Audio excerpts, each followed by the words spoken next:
Tá gravando então. Muito boa noite. Estamos dando início aqui à nossa disciplina de Direito Tributário e Finanças Públicas 2. Na aula passada a gente tratou do imposto de renda. Eu trabalhei com vocês ali a noção de o que é o imposto de renda, como é que é o regime dele. A gente viu os elementos bem clássicos ali da hipótese de incidência, sobre o que incide, quando incide, onde incide, de que forma calcula, quem são os contribuintes, e essa foi, digamos, o resumo da aula passada, né? Então, visão geral, introdução ao imposto de renda. E na aula de hoje, a minha proposta aqui é a gente trabalhar o imposto de renda nos seus regimes especiais, ou vamos chamar as apurações em separado, tributação exclusiva ou definitiva, que é assim que a legislação chama. Então, tributação exclusiva / definitiva. Esse é o nome da legislação, e o que entra aqui, né? Basicamente, tributação de investimentos. Então, a legislação ela estabelece regimes especiais de tributação que não entram naquele cálculo que a gente fez na semana passada, tá? E mais se assemelha a uma tributação do patrimônio do que uma tributação da renda, tá? A gente tinha lá na aula passada qual a lógica. Se eu ganhei dinheiro, eu fiquei mais rico, eu tenho capacidade para contribuir, logo uma porção dessa riqueza vai ser oferecida para o Estado. Tá? Essa era a lógica. Na aula de hoje, o que a gente vai ver aqui? Eu vou passar para vocês a ideia de que, independentemente daquela conta que a gente fez na aula passada, a gente tem que tributar a movimentação, a variação patrimonial que acontece em razão da incidência, em especial da legislação. E aí eu pego aqui, vou começar a compartilhar a tela com vocês, construindo aqui esses regimes especiais de tributação, tá? O Gabriel não precisa ligar a câmera, tá? Tanto o Arthur quanto a Tássia ligaram voluntariamente. Eu acho legal a gente se enxergar, se ver, fica mais bacana a aula, mas eu nunca obrigo, então só para o Gabriel não ficar perdido. Mas o Ederson mandou ligar a câmera agora, não é obrigatório, tá? Apresentação de trabalho agora. Apresentação de trabalho, Tranquilo. Então, vamos lá. Então, qual é o primeiro regime de tributação aqui que eu vou falar com vocês, que é a tributação do ganho de capital. Tá? Então, se a gente pudesse simplificar aqui, eu sempre busco deixar a coisa bem simplificada para a gente entender. Eu vou tentar fazer isso agora com um desenho. Então, imagine que esse quadrado é um bem, tá? Um bem qualquer, pode pegar um imóvel, uma criptomoeda, uma linha telefônica, na época que a linha telefônica valia alguma coisa. Tem gente que ainda declara linha telefônica na declaração do imposto de renda, não faz nenhum sentido hoje. Enfim, é um bem, tá? Tu tem um bem no teu patrimônio, bem, o direito, e que tu comprou ele, né? Comprou, e ele tem o chamado custo de aquisição, certo? Então, tu comprou um bem, e esse bem tem um custo. Vamos aqui simbolizar no valor de R$1.000. R$1.000 também é muita muquiranagem. Vamos botar aqui 10 mil, tá? Para ficar um pouquinho melhor. E aí esse bem que você comprou, ele se valorizou. Então, ele sofreu uma valorização. Então, aqui, graficamente, ele está maior, né? Então, o bem direito vai ser vendido. Eu quero vender esse bem. E aí eu tenho o valor de venda. E aí eu estou vendendo ele por 50 mil reais. Certo? O que a gente verifica aqui? A gente verifica uma valorização desse patrimônio, né? A valorização de 10 para 50 e o chamado ganho de capital, ou lucro, nessa operação é de... Vamos botar aqui... Igual. Não tem o símbolo de igual.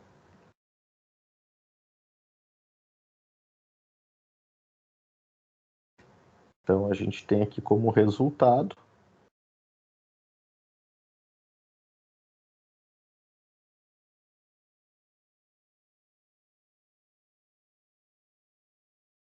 é 40 mil. Tá? Então, esse, vamos chamar assim, é o ganho de capital. O que a legislação estabelece? Tá? A legislação estabelece que, tendo sido apurado esse resultado aqui que é positivo, esse valor aqui deve ser levado à tributação. Onde é que vem aqui esses 40 mil da diferença de 10 para 50, ok? E aí o que a gente vai fazer aqui? Então a gente vai fazer o seguinte cálculo.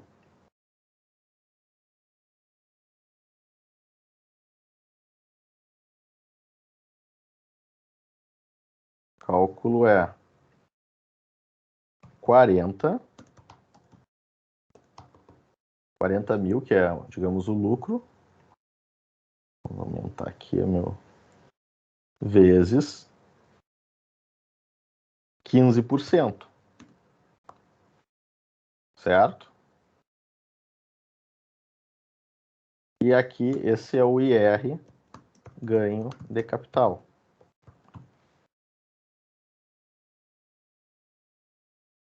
Então, que cálculo foi esse, tá? Eu declarei lá na minha declaração do imposto de renda que eu comprei um bem, ele está lá na minha declaração por 10 mil, e aí chegou um momento que ele se valorizou, seja lá por que razão, seja porque ele ficou raro, seja porque ficou escasso, seja porque houve inflação, qualquer que seja o motivo, ele se tornou mais valioso. Me parece que agora, se eu comprei a 10 e estou vendendo a 50, eu tenho interesse em vender, e essa venda aqui vai ser tributada. Tá? Então, esse é o chamado IR sobre o ganho de capital, que ele é atualmente apurado em 15%, mas tem uma certa progressividade. Então, agora eu vou mostrar para vocês aqui como é que funcionam as alíquotas progressivas, tributação, ganho de capital, e a tabela, já está aqui, alíquotas, ganho de capital. Está aqui, ó.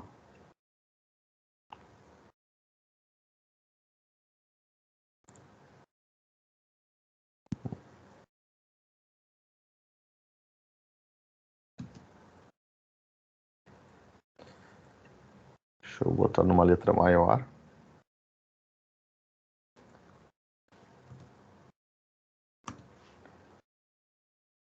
Então, eu tenho uma tabela progressiva aqui, tá?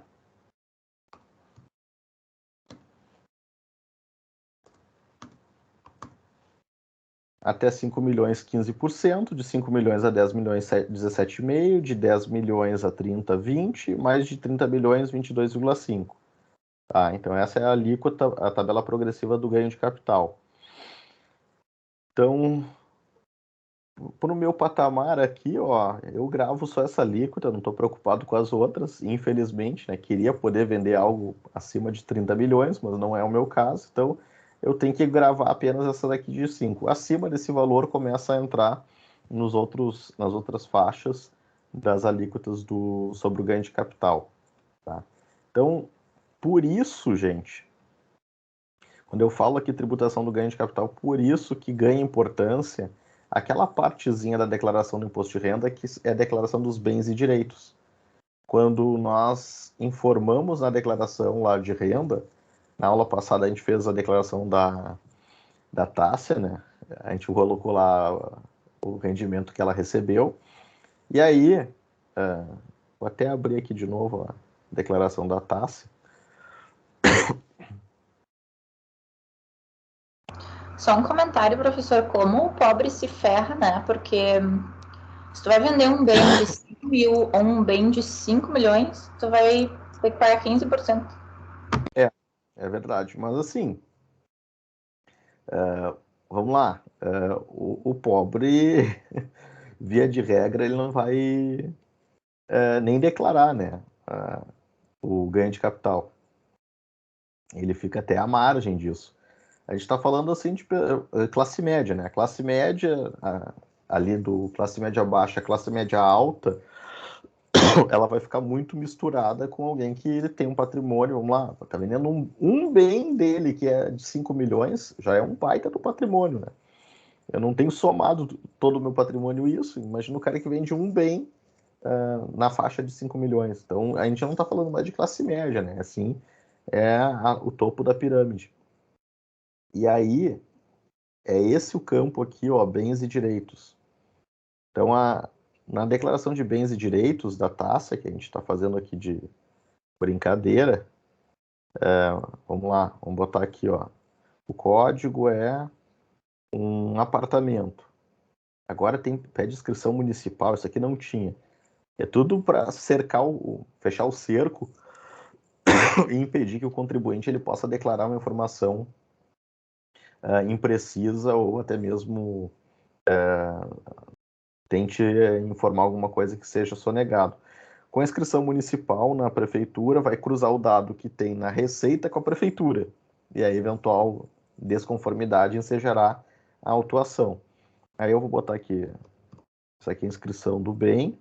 A taxa adquiriu em 19 de 9 de 2021, que é um apartamento na Praça da Encol. Praça, sei lá, não sei como é que é o nome ali, Praça da Encol, número X, complemento tal, e aqui que vem tem mais área, né?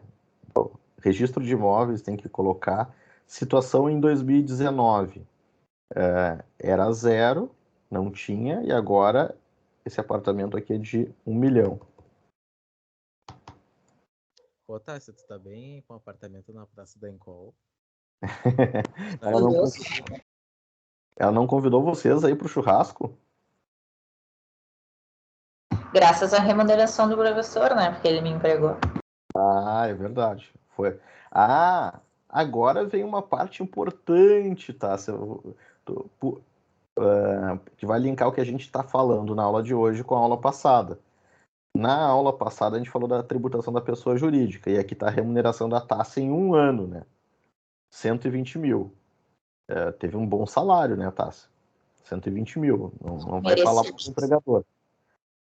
E aí, a Tássia, ela adquiriu nesse meio tempo um imóvel de 1 milhão. Tá faltando dinheiro, né? Se ela ganhou 120, obviamente que ela gastou algo para sobreviver, para se alimentar, mas ainda que tivesse não gastado nem um centavo do salário, falta dinheiro para comprar apartamento. E é aqui que a Receita pega o contribuinte no contrapé. A pessoa acha que, não, é só botar lá, comprei mesmo, realmente, o dinheiro é lícito, coloquei lá um apartamento de 1 milhão. Mas aí tu vai lá na declaração de bens e direitos e o rendimento da pessoa é de 120 mil. Como é que tu tem renda para comprar isso? De onde é que veio? E se a gente for na declaração de bens e direitos da taxa, não tem mais nada. Se tivesse no ano anterior uma conta bancária de 800 mil, 800 e, sei lá, 700 mil que seja, ela ganhou 100. E aí financiou mais 100. Então tá, ok, dá para justificar. Agora, do jeito que tá, essa declaração é uma declaração propícia para ser cair em malha fina. Mas aí, a Tássia declarou aqui, e o que esse valor aqui informado tem para essa declaração deste ano? Zero impacto. Salvo para descobrir se a Tássia está sonegando ou não. Mas assim, eu posso botar 10 milhões aqui. Não vai mudar nada. Entrei aqui, agora vamos mudar. Tu não compra, né? Eu fui muito bonzinho. 1 milhão não tem nenhum apartamento nem qual para vender. A Tássia comprou uma cobertura lá, 10 milhões de reais. Vai mudar a declaração dela aqui, olha ali, vejam no cantinho esquerdo. Continua o mesmo imposto a restituir. Não mudou nada. Por quê? Porque isso é o patrimônio da Tássia. Então ela trabalhou ao longo dos anos, economizou esse dinheiro e comprou um apartamento. Declarar esse apartamento não tem reflexo nenhum no cálculo do imposto de renda, vocês viram, né? Não mudou. Ela não tinha nada e tinha que restituir 1.976. Ela passou a ter 1 milhão, continuou restituindo 1.976. Eu aumentei para 10 milhões e continua o mesmo valor a restituir. Ou seja, o impacto é zero. E aí a gente volta para a nossa aula aqui, quando a gente chama de tributação exclusiva ou definitiva, é isso que eu quero dizer. Ela é separado. Tributar o apartamento da Tássia vai ser separado daquela conta. Então, eu fiz o cálculo aqui modesto, muito simples, né? De 40 mil reais, mas aí a gente poderia pegar o cálculo e fazer o cálculo da Tássia, né? Do apartamento dela que ela está vendendo agora 10 milhões de reais. Então, o cálculo daí já entraria naquela tabela lá que a gente fez. Mas, enfim, para efeitos de compreensão aqui, o que interessa é entender isso, tá? Então, a gente tem aqui um regime de tributação em separado e aonde que ele interfere lá naquela parte. Então, onde é IRPF, declaração de ajuste anual. Aquela declaração que nós estávamos fazendo, onde é que pega e onde é que impacta, né? Na declaração de bens e direitos. Aqueles valores informados impactam nesse cálculo. Então, se eu informei que a Tássia informou, ela comprou um apartamento de 10 milhões, ela não pode corrigir aquele valor. Tá claro? Por quê? Porque se eu corrigir, diminui o quanto o fisco vai ganhar. Percebem? Se eu comprei por 10 e no ano seguinte eu digo que é 11, no ano seguinte é 12, 13, vai diminuindo a diferença para 50, certo? Mas professor, tem a inflação, os bens eles acabam tendo que ser corrigidos. É verdade, mas a lei proíbe correção. Eu não posso corrigir. Não é autorizado corrigir os valores dos bens e direitos. Então tem que botar e ele fica lá como uma foto, estático, não posso mudar mais. Quando eu for vender, a diferença vai ser entre o que eu comprei e o preço que eu vendi, certo? Aí a gente tem a apuração do IR ganho de capital, certo? O que tem aqui de interessante para a gente destacar? Isenções. Então, eu tenho isenção de até 20 mil reais para Bolsa de Valores. Então, transacionar em até 20 mil reais na Bolsa de Valores é isento. Então, eu vendi lá, sei lá, 100 ações da Petrobras, 10 ações não sei do que, e no giro, no mês, isso aqui é mês, tá? não ultrapassei 20 mil reais, ainda que eu tenha ganho, ainda que essa operação seja positiva, ela não vai ser tributada, tá? Fora da bolsa, qualquer outro bem ou ativo sobe para 30 mil.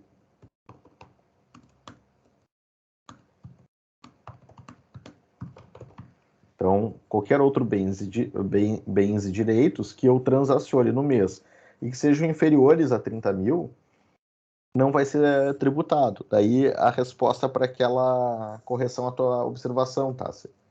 Você disse, o pobre se ferra. O pobre vai vender um bem inferior a 30 mil, né? Então o cara comprou um Chevette e vendeu um Chevette. Ele não vai pagar ganho de capital. Comprei lá um Celtinha. Vendi um Celtinha, ainda que o cara consiga. Eu tenho um amigo que ele adora, ele diz assim, eu adoro fazer brick.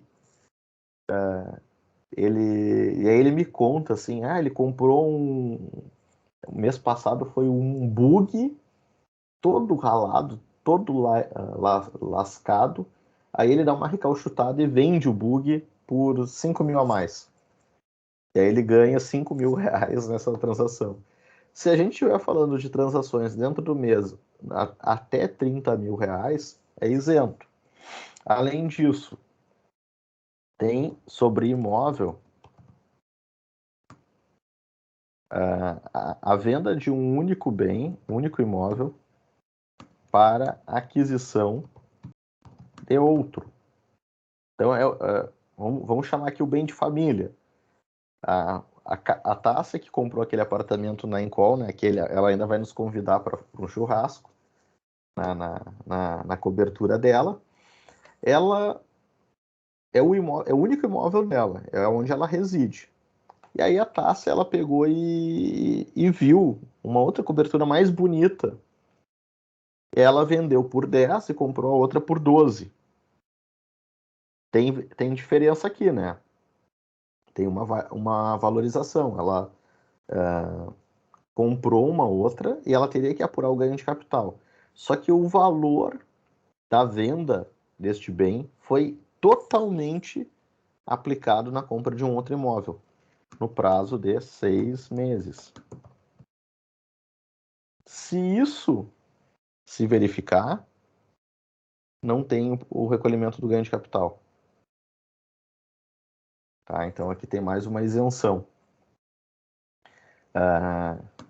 Essa daqui é muito engraçado que ela foi instituída na MP do Bem.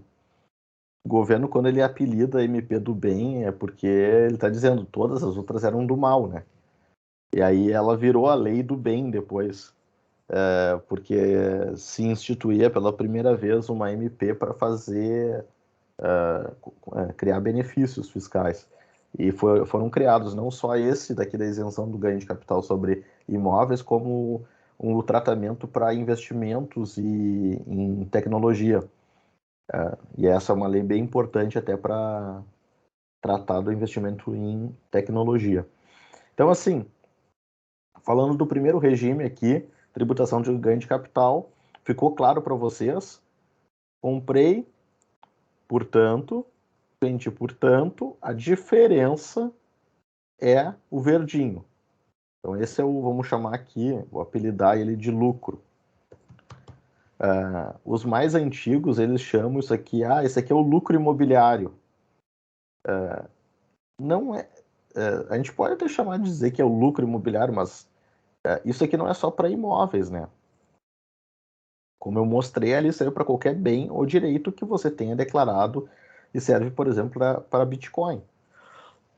Você tinha lá, comprou uma cripto, um Bitcoin, a 10 mil reais e vendeu quando ele estava cotado a 50. Então, essa diferença é 40, você vai ter que tributar o ganho de capital dessa diferença, certo? Esse é o regime de tributação das cripto também. Tá claro até aqui? Sim, professor, tudo certo. Aí a gente vai para a tributação da renda fixa. A tributação da renda fixa, e aí o que a gente tem aqui? CDB, CDI, a gente tem fundos, vários produtos que, basicamente, o que agrupa eles, o que faz com que eles estejam inseridos dentro de um mesmo contexto. Basicamente, a gente vai agrupá-los pelo regime de remuneração do capital e o risco. Então, o regime de remuneração é fixado, é previamente fixado, definido, você vai receber, você vai aplicar no CDB que tem como remuneração 100% do CDI, 97% do CDI. Você vai aplicar num fundo que vai te assegurar uma taxa pré-fixada. Então, essa definição, essa certeza, ou seja, o risco é baixo, porque eu já sei previamente qual é o tipo de remuneração que eu vou ter, ele está definido. Ele pode ser até pós-fixado, né? Mas eu sei qual é o risco. Tá bem claro. Eu vou aplicar aqui a tabela regressiva do imposto de renda. Então, vamos lá, pegar aqui, tabela regressiva IR, renda fixa. Vamos ver se eu tenho... Tá aqui, ó.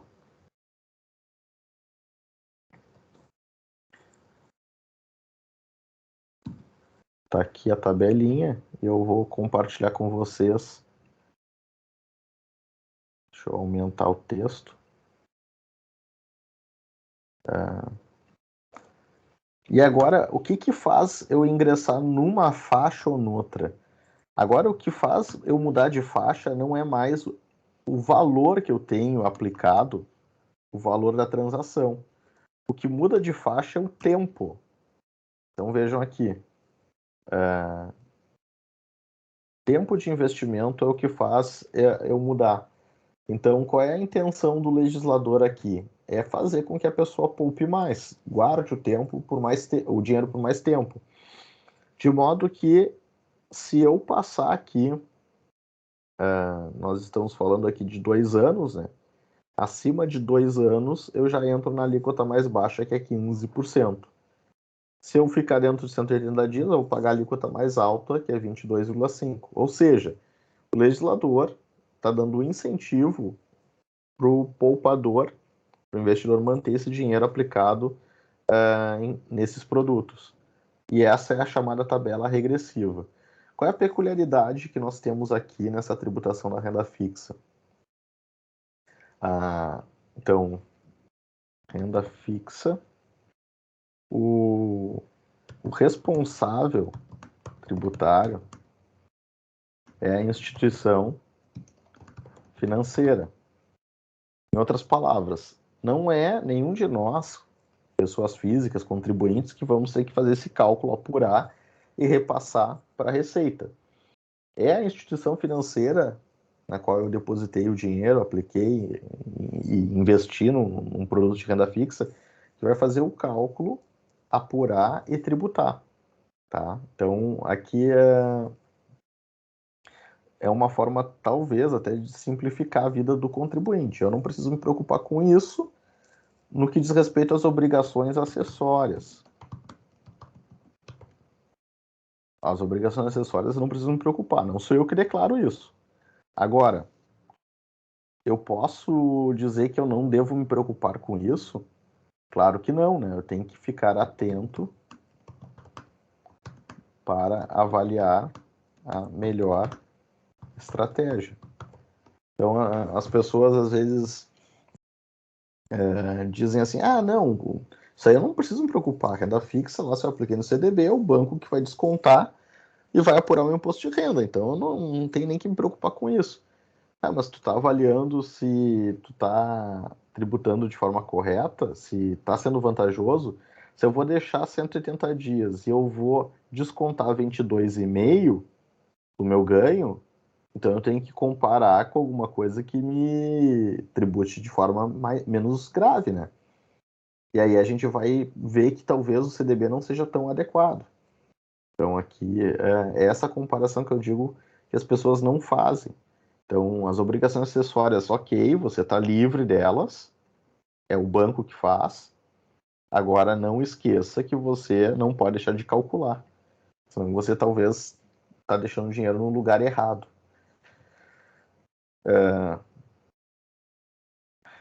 Vamos colocar aqui os queridinhos. Queridinhos por quê? São isentos. Então, o que tem de queridinho aqui? LCI, LCA, CRI, CRA. Esses produtos aqui que eu acabei de elencar, eles têm um regime de isenção. Vou pegar e vou usar a cola aqui do meu livro, tá?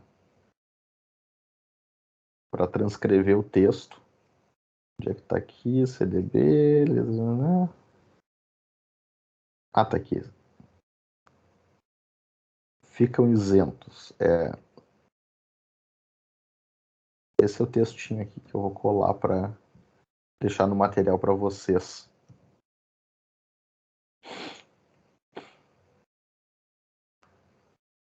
Muito grande.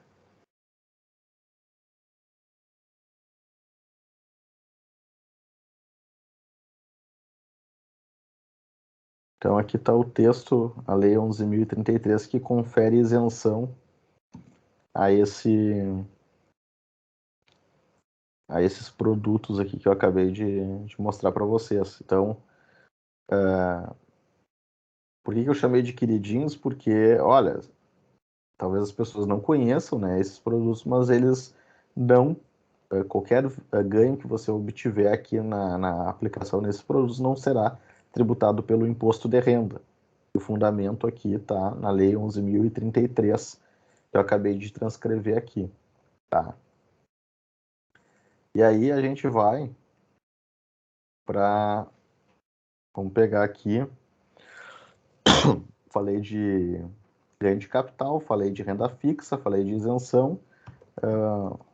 Vamos falar aqui de fundos imobiliários.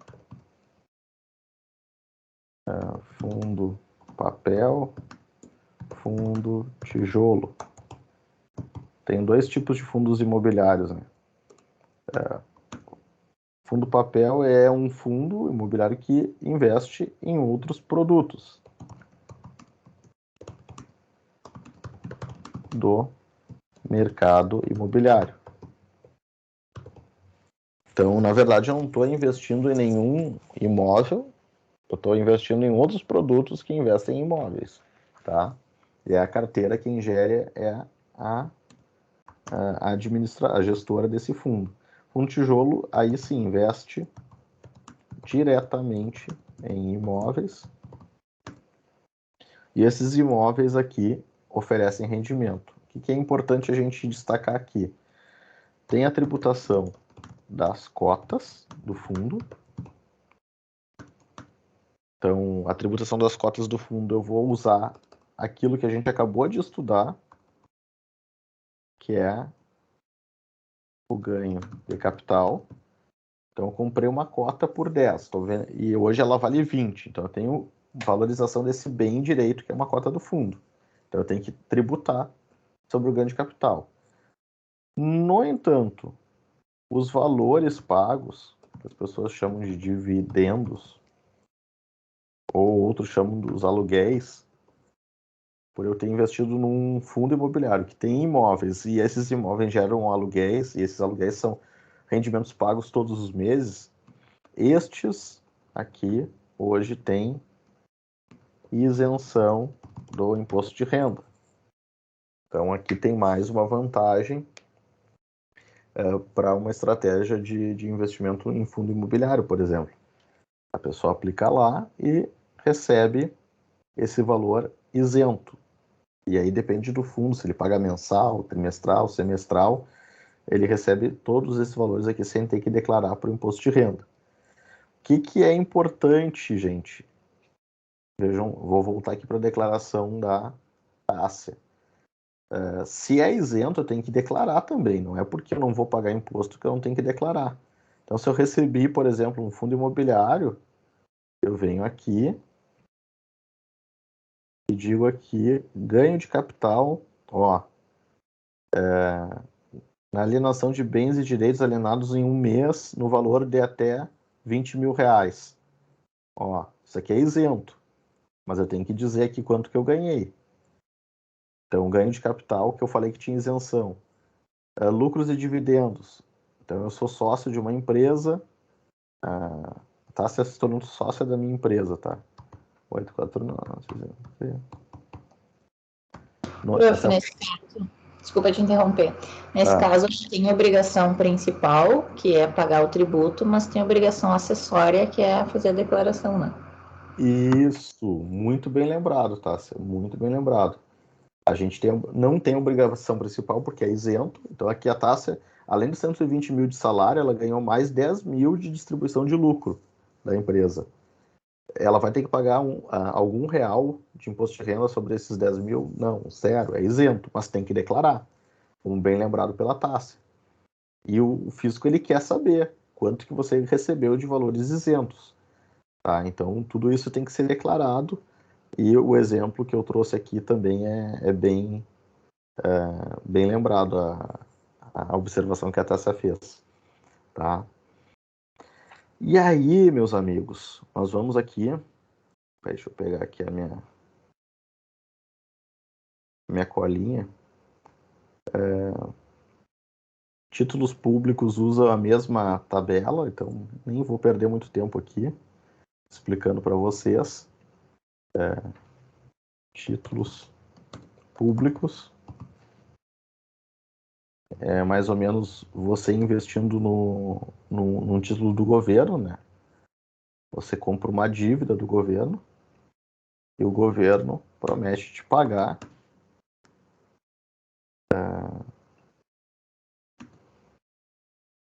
Aqui está a tabela. Vamos ver se eu consigo aqui organizar para ficar. Só vou compartilhar ela.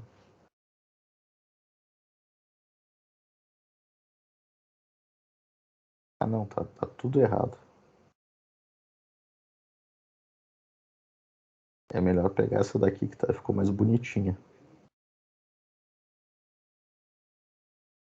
Vou botar aqui.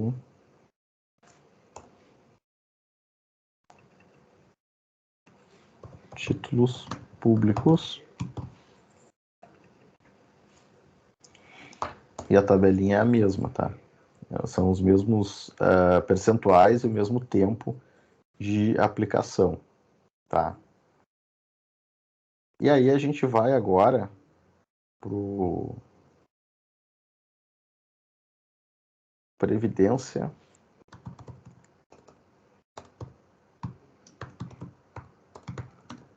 Privada. Então, Previdência Privada, eu tenho, vamos lá, Previdência Pública, né? O Regime Geral de Previdência e Seguridade Social, que é vamos chamar assim, o INSS, que não desejo que ninguém dependa disso. Espero que vocês não dependam do regime.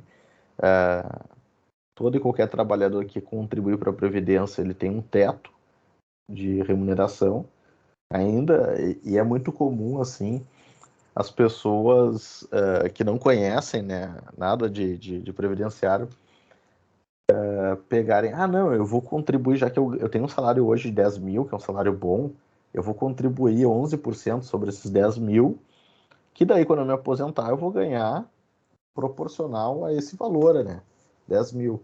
E esquecem que a Previdência tem um teto de pagamento do benefício, então não interessa por quanto você vai contribuir, o governo nunca vai devolver o dinheiro, tá? Se você contribuiu a mais. Eu desconsiderei o teto, desconsiderei o salário-benefício, que é a base de cálculo para aplicar, e tributei os 11% lá ao longo de vários anos, num regime muito superior ao teto. O governo não vai alertar, olha, meu amigo, você está contribuindo a mais do que deveria. ele vai aceitar, vai ficar muito feliz. Quando chegar no meu momento de me aposentar, eu for fazer o cálculo para receber os benefícios, eu vou ter a surpresa, né? Poxa, mas eu estava contribuindo sobre 10 mil, como é que agora eu estou ganhando só o teto? É porque o regime de previdência pública não paga acima disso. Se você quer ter uma renda na velhice para complementar a previdência pública, porque esses 4 mil e alguma coisa, né, que eu acho que é o teto atual, não são suficientes, você tem que ir para a previdência privada, fazer um plano de previdência privada. E aí você vai traçar o seu projeto de aposentadoria de acordo com aquilo que você imagina ser o necessário para complementar isso, até mesmo independente do que você vai receber lá do regime de previdência pública, tá? E aí, no regime de previdência privada, tem vários planos, né? Mas eu vou falar aqui basicamente PGBL e VGBL, tá? Vamos falar desses dois aqui, eu vou explicar para vocês. PGBL, eu vou colocar já aqui o VGBL, tá? São dois regimes diferentes. Eu vou trazer aqui a colinha para ilustrar para vocês. Tá aqui.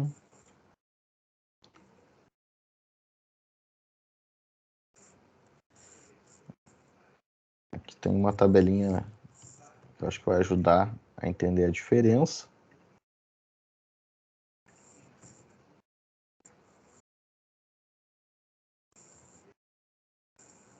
Nossa, foi todo desformatado, eu quero mandar formatado.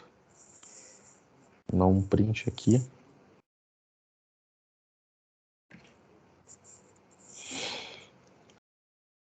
Aqui.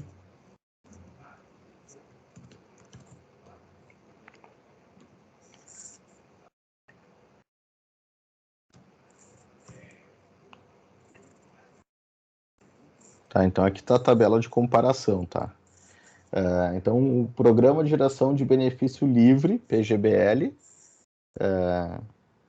é isso que significa a sigla, né? Mas, enfim, pouca relevância tem, salvo para entender o que significa valor de geração de benefício livre, é o VGBL, e quais são as diferenças. O PGBL gera dedução do imposto de renda, o VGBL não gera. Tá, o que significa isso, tá? Então, eu apliquei dinheiro na previdência privada, pensando naquela estratégia de montar minha aposentadoria complementar à previdência pública. Isso serve tanto para servidores públicos quanto... Deixa eu botar aqui em outra... para ficar mais bonitinho. Vou colocar aqui.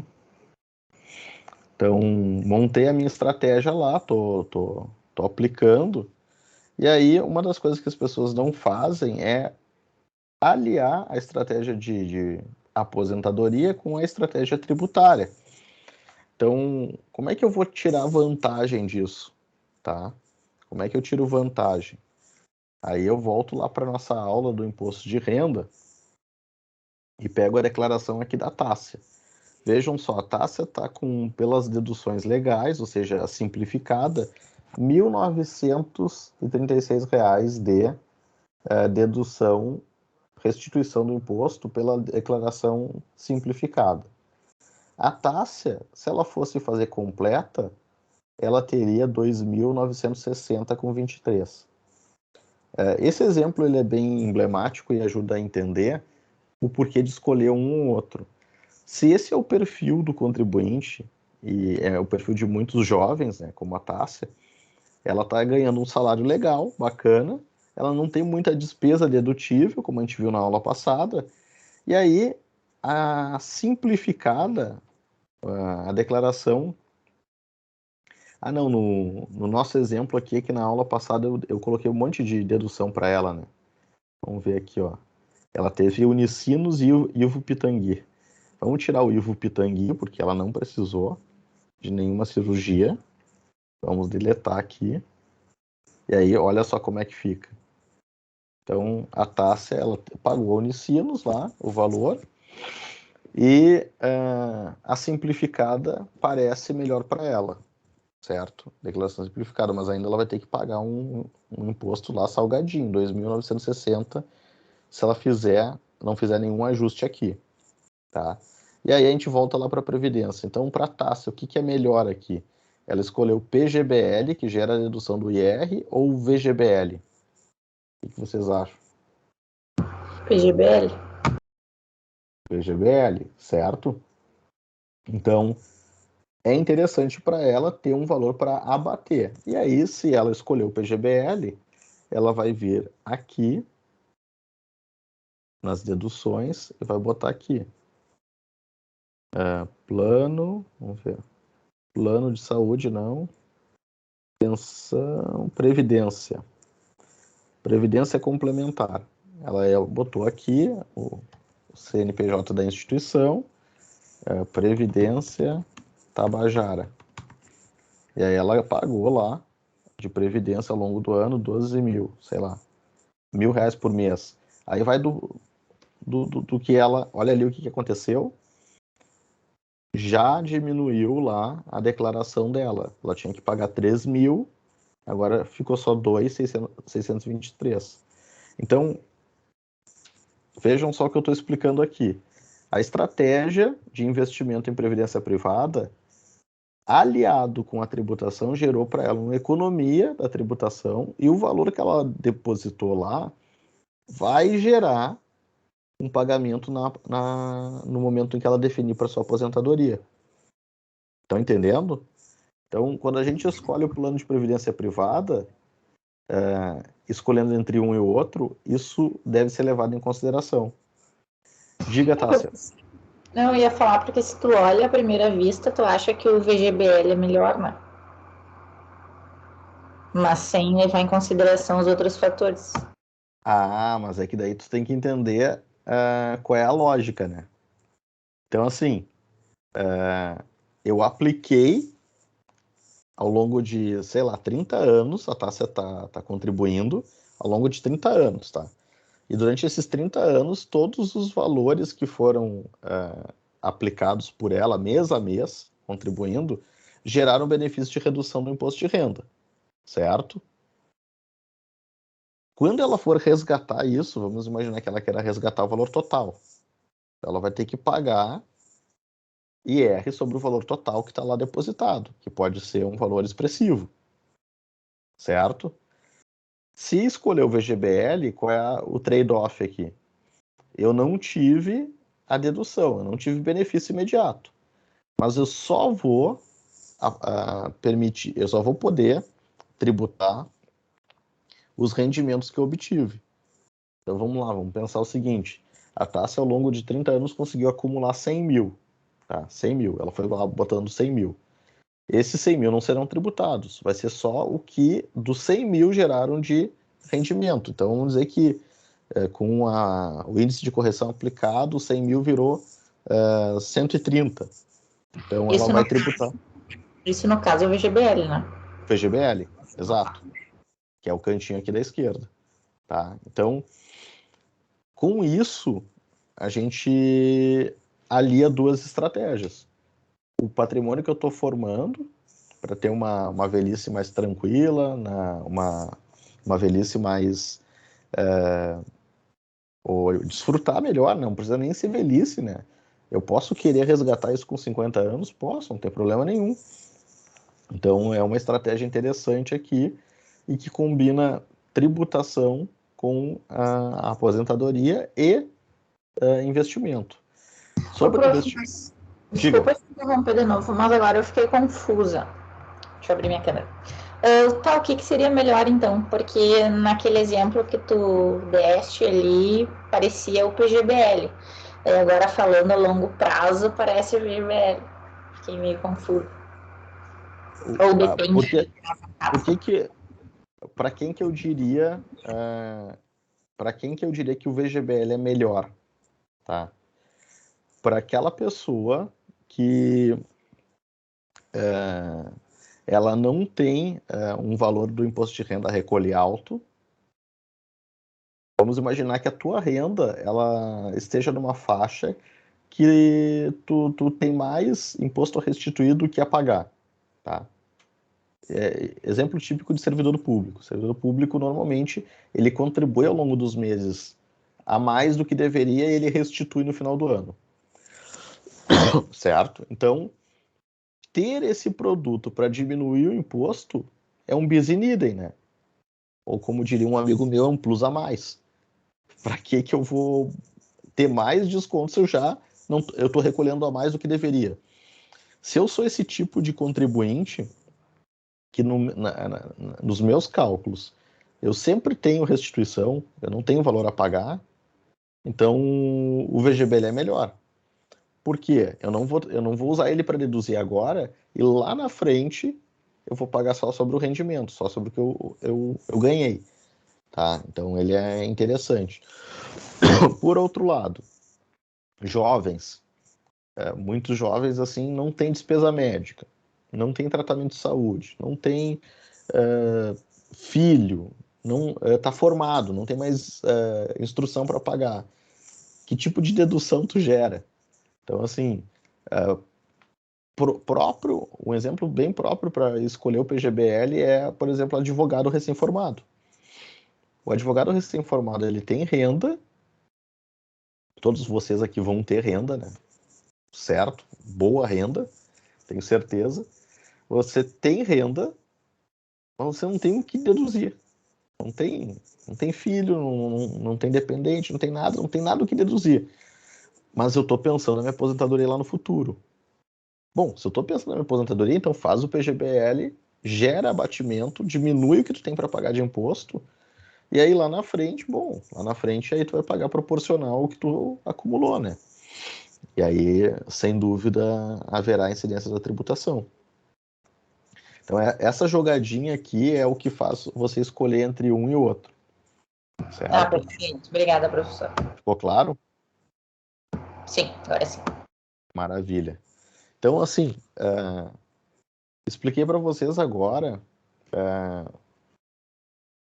sobre renda fixa, ganho de capital, que é aplicável também ao mercado de renda variável, é aquele mesmo esqueminha, quanto que eu comprei, quanto que eu vendi, leia-se Bolsa de Valores, se você comprou ações. Falei sobre renda fixa e aquela tabela regressiva é a mesma de fundos de investimento lato sensu, seja ele formado em renda variável, seja ele formado um perfil misto, enfim, seja qual for o perfil.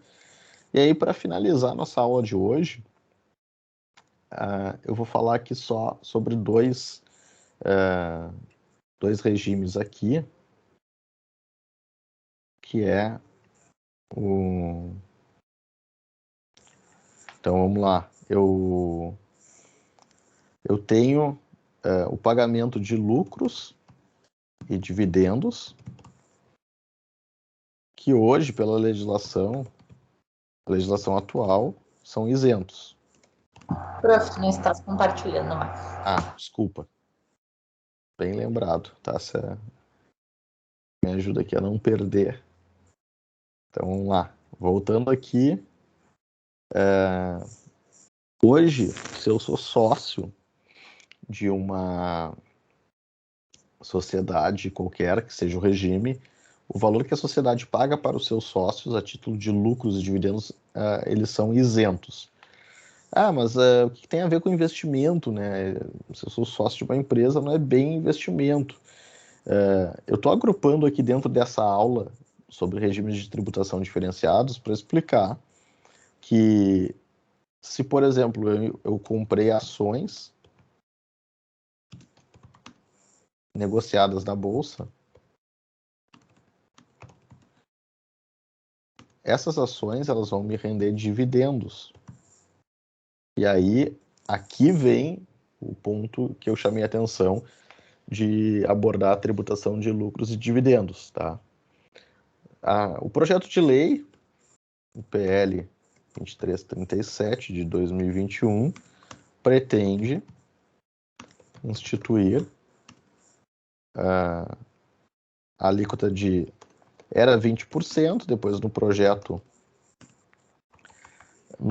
ficou em 15%, modificado pela Câmara, e agora aguarda o Senado. Vamos ver o que o Senado vai dizer. Tá? Mas, por enquanto, isso daqui é só especulação. Vamos colocar aqui com... Por enquanto, ele não existe, né? Então, o que interessa é que há isenção. Então, se eu comprei ações, e aqui está uma estratégia, né? Às vezes as pessoas compram pensando só na especulação.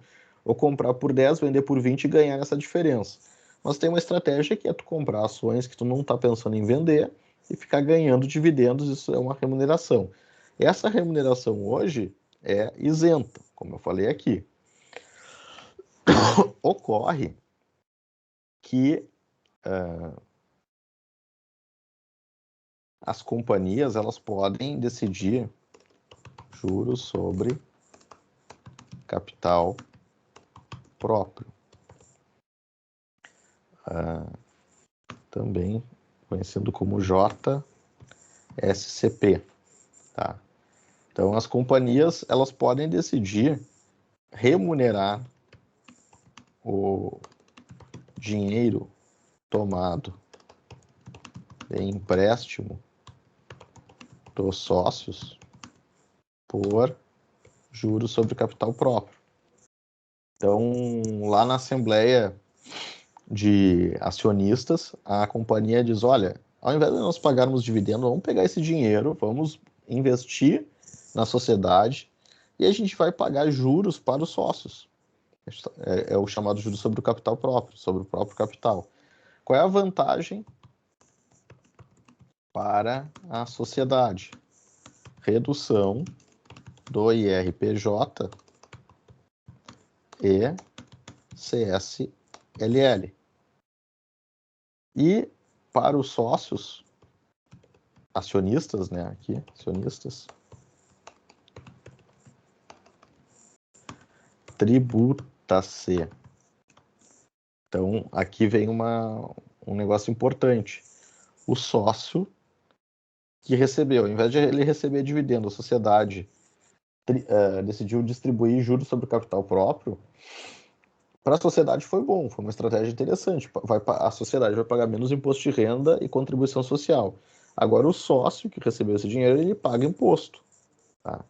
Essa é uma questão que as pessoas não sabem, desconhecem. E já existe tributação sobre os ricos, vamos chamar assim, que investem no mercado de ações ou que são sócios de grandes companhias. Então, eles já pagam imposto, se ele receber via juros sobre o capital próprio. O que o PL 2337 estabelece? Extingue o juros sobre capital próprio. Ou seja, o projeto de lei ele vai dizer não pode mais fazer esta opção. Qual era a estratégia que se imaginava com isso? Se imaginava com isso que, ao invés das empresas virarem apenas e tão somente uma fonte de remuneração dos sócios sem tributar, isso estimularia que o dinheiro continuasse dentro da empresa, reinvestindo na atividade produtiva, e se for distribuir para remunerar os acionistas, eles terão que pagar imposto de renda. Essa é a lógica. O PL, como ele vai passar a tributar lucros e dividendos, ele não quer que isso seja uma opção. E aí ele acaba extinguindo essa possibilidade.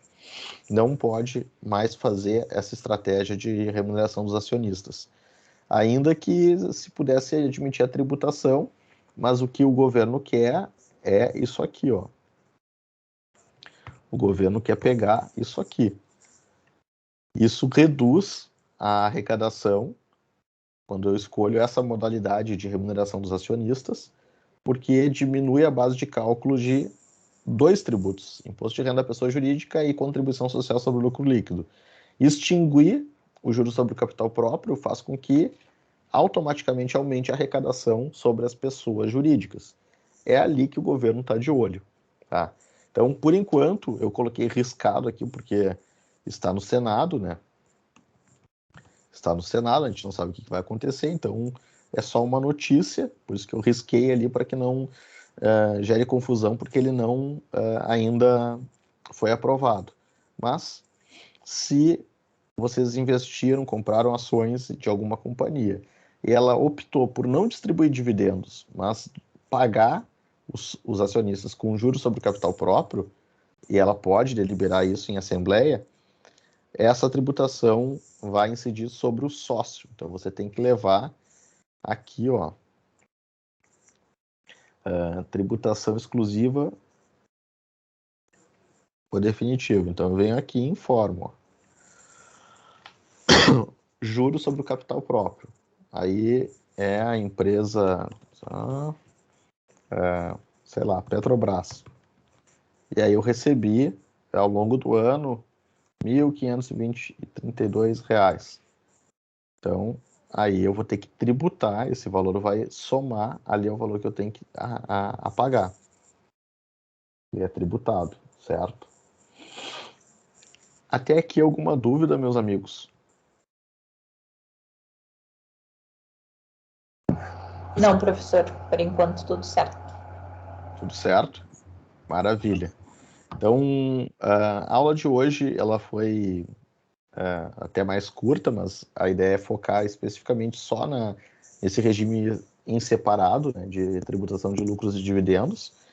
Na aula de amanhã, eu vou abordar com vocês, então, a tributação de pessoas jurídicas no regime do simples e a contribuição social sobre o lucro líquido, que é um imposto de renda, basicamente. É a mesma coisa que imposto de renda, só que com um outro nome, uma outra destinação. Tá? Então, essa é as cenas do próximo capítulo. Certo, gente? Alguma questão que vocês gostariam de esclarecer? Tudo certo, prof. Muito obrigada pela aula. Até amanhã. Então tá. A gente encerra aqui a aula de hoje. Amanhã cedo começamos lá com matéria nova. Beleza? Boa noite aí para vocês. Bom descanso. Até amanhã de manhã. Boa noite, professor. Até amanhã. Tchau, tchau. Tchau.